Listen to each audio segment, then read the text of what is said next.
Donc en 10 ans d'agroécologie dans ces vignes, on a gagné même pas 10 cm. Hein. C'est pas mal. 1 cm par an, on n'est pas rendu, hein. On va pas bouffer. Et puis vous voyez ici, le système racinaire, il est complètement horizontal. Donc on voit bien en fait la semelle de labour ou la plaque de compaction ou le tassement du sol à environ 10 cm. Et là, il y a sûrement plus de 20 bars de pression, puisque l'ensemble du système racinaire, quel qu'il soit, part à l'horizontale, alors qu'il devrait partir à la verticale. Et c'est parce qu'on a ce type de configuration-là que, bien entendu, toutes les plantes qui vont pousser, les adventices et les plantes pour la culture, vont devenir compétitives. Donc là, on a vraiment un exemple, vous voyez.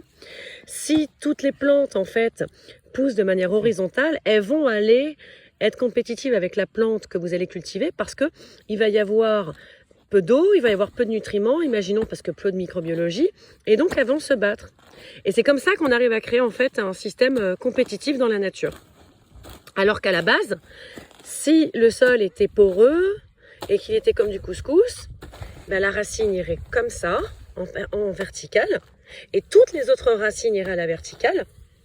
Et là, d'un seul coup, on n'a plus vraiment trop de compétitivité, mais bien au contraire, on va avoir des comportements plutôt coopératifs et symbiotiques, parce que toutes ces racines vont donc entretenir des micro-organismes, des colonies, et ces colonies de micro-organismes vont travailler entre eux de manière à se rendre des services pour le collectif racinaire. Voilà, c'était un petit exemple sur le travail des vignes qu'on a en ce moment. Allez, salut!